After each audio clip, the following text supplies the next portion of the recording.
अस्सलाम वालेकुम class 9 biology chapter number 6 biomolecules. Today's our topic is disaccharides. It's a long question. आपको पूछा जाता है लॉन्ग क्वेश्चन में डाइसैकेराइड्स क्या होते हैं। तो सबसे पहले आपने लिखना है कि it is a class of carbohydrates. Carbohydrates की एक क्लास है जिसके अंदर डाइसैकेराइड्स पाए जाते हैं। अब डाइसैकेराइड्स क्या होते हैं इसको हम डिस्कस करेंगे। They are made of 2 monosaccharides. अब आपको पता है कि मोनोसैकेराइड्स क्या होते हैं। अगर आपने पढ़े हो तो डाइसैकेराइड्स क्या है, they are made up of 2 monosaccharide units. 2 monosaccharides मिलकर क्या बनाते हैं, डाइसैकेराइड्स। डाई का मतलब क्या होता है, 2। डाई मतलब 2, ठीक है। अब 2 क्या मिल रहा है, 2 मोनोसैकेराइड्स मिल रहे हैं। अब आपको पता है एक मोनोसैकेराइड का मॉलिक्यूल कितना होता है। एक मोनोसैकेराइड जो है वो 3 से लेके 7 कार्बन जब एटम्स मिलते हैं तो एक का मोनोसैकेराइड का जो है वो यूनिट बनता है। ऐसे ही है।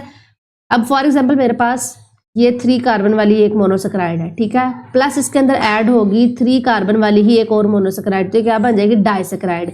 अगर मैं कहती हूँ कि 4 वाली ऐड होगी तो 4 वाली भी हो सकती है, यहाँ पे 5 वाली भी हो सकती है, यहाँ 4 के साथ 5 भी हो सकती है, ठीक है। ये कार्बन ये दोनों क्या है, मोनोसैकेराइड। चाहे क्योंकि हमें पता है कि 3 से लेकर 7 तक सारी क्या होती है, मोनोसैकेराइड्स होती हैं। अब 4 कार्बन वाली मोनोसैकेराइड भी हो सकती है, 6 कार्बन वाली मोनोसैकेराइड भी हो सकती है, 5 कार्बन वाली मोनोसैकेराइड भी हो सकती है, 7 वाली, 3 वाली, कोई भी मोनोसैकेराइड जो है मिलके 2 यूनिट्स जो है वो मोनोसैकेराइड्स के वो क्या बनाते हैं, एक डाइसैकेराइड का मॉलिक्यूल बनाते हैं। ये इसके आगे स्ट्रक्चर की बात आ गई है, इसके कंपोजिशन की बात आ गई, ठीक है। आप यहाँ पे स्ट्रक्चर या फिर कंपोजिशन की हेडिंग दे सकते हैं। फिर आता है इसकी कैरेक्टरिस्टिक्स या प्रॉपर्टीज। कैरेक्टरिस्टिक्स या प्रॉपर्टीज आप इसकी हेडिंग दे सकते हैं कि इसकी खसूसियात क्या है, किस तरह के होते हैं। They are less soluble in water, पानी के अंदर जल्दी हल नहीं होते। And less sweet in taste, और टेस्ट भी क्या होता है इनका कम मीठा होता है as compare to monosaccharides. Monosaccharides की निस्बत पानी में जल्दी हल नहीं होते और इनका स्वीट भी टेस्ट भी क्या होता है, थोड़ा सा कम मीठा होता है, लेस स्वीट होते हैं देन मोनोसैकेराइड्स। अब इसकी अगर एग्जाम्पल्स की बात करें, इसके एग्जाम्पल्स में आता है सुक्रोज एंड माल्टोज। सुक्रोज क्या आती है, टेबल शुगर, जो हम घरों में इस्तेमाल करते हैं ना, मोस्टली शुगर इस्तेमाल करते हैं, वो सुक्रोज होती है। It is made up of 2 monosaccharide, 2 monosaccharide से मिलकर बनी होती है। कौन कौन सा, ग्लूकोज और फ्रुक्टोज। इसका स्ट्रक्चर है हमारे पास, ये सुक्रोज है, ये ग्लूकोज का मॉलिक्यूल है, फ्रुक्टोज का मॉलिक्यूल। इन 2 मॉलिक्यूल से मिलकर क्या बनी हुई है, सुक्रोज। और माल्टोज क्या है, it is made up of 2 glucose molecules. अब 2 ग्लूकोज के मॉलिक्यूल्स मिलते हैं तो एक माल्टोज बनती है, यानी कि ये भी ग्लूकोज का सब यूनिट, ये भी ग्लूकोज का सब यूनिट, तो ये दोनों मिलकर क्या बना रहे हैं, एक माल्टोज। ये देखें, ये भी ग्लूकोज और ये भी ग्लूकोज, इन दोनों ने मिलकर क्या बनाया, माल्टोज। और ये क्या है, एक ग्लूकोज का यूनिट और एक क्या है, फ्रुक्टोज। इन दोनों ने मिलकर क्या बना दिया, सुक्रोज बना दिया। आपने क्या करना है, सिर्फ जो कार्बोहाइड्रेट्स है ना, इनके अंदर आपने जस्ट स्ट्रक्चर याद रखना है ग्लूकोज का, फ्रुक्टोज का, ठीक है।